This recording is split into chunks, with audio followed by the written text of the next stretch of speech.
ببالغ الحزن والأسى تلقينا خبر وفاة هشام، الشاب الذي كان يعاني من مرض الخبيث، والذي تكفل صاحب الجلالة نصره الله بعلاجه.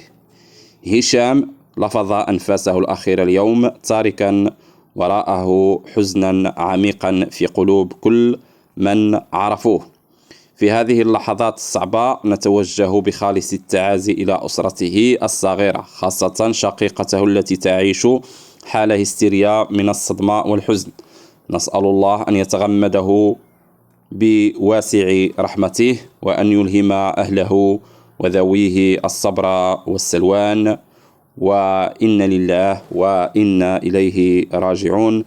كل من عليها فان، ويبقى وجه ربك ذو الجلال والإكرام. فوداعا يا هشام.